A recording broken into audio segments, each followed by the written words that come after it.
Yəni mən fikirləşmirəm ki, cəmiyyətin çoxsu ondan zəhləm gedir. Çünki biz baxsaq ki, statistikada YouTube-a baxsaq ki, onun kliplərinə nə qədər baxılır. Yəni biz görərik ki, onun videolarından daha hansı ki, maarifləndirici videolardan daha çox baxılır ya da başqa kliplərdən. Ona görə mən düşünürəm ki, onun çoxsu sevir və hərdən biz də qulaq asırıq ona. Bəs bu Facebook səhifələrində xilaf eləyirlər Mehdizadə. Bəlkə də o təzə janrdır, Azərbaycan musiqisində yeni janrdır və belə də, nətə deyim, həmin mahnılar bəlkə də klublarda, gecə barlarında səsləndiyinə görə biraz onun cəmiyyət qəbul eləmir də. Yəni mən elə fikirləşirəm.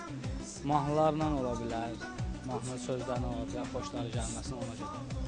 Yəni ki, mahnının sözləri kiminsə zövqünə uyğun deyilsə, onu söyməyə, o təhqir eləməyə düzgün sayılır. Heç kimin haqqı yoxdur.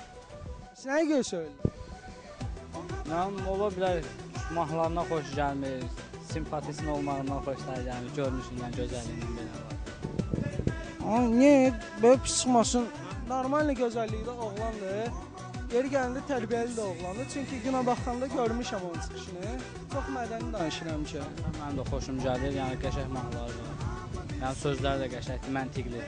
Yəni cəmaatın onu təhqir eləməyinə razılaşmırsan, düzdür? Razılaşmıram. Olsun. Mənə görə havadan sudan oxuyurlar. Yəni belə, mənəm şampuna mahnı, mənəm sabuna mahnı. Ona görə mənə görə cəmaatın zəhləsi qaçır. Yəni siz bu ondan xalqın ondan zəhləsi getməyinə bir səbəbdir.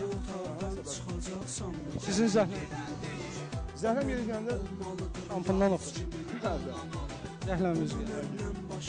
Nə bilim, heç normalini oxumur da, fuflodur qaracaq. Heç xoşumuz gəlmir bana. Yəni mənas mahnılar var da, şişdə səsi var. Belə bunu deyə bilərəm.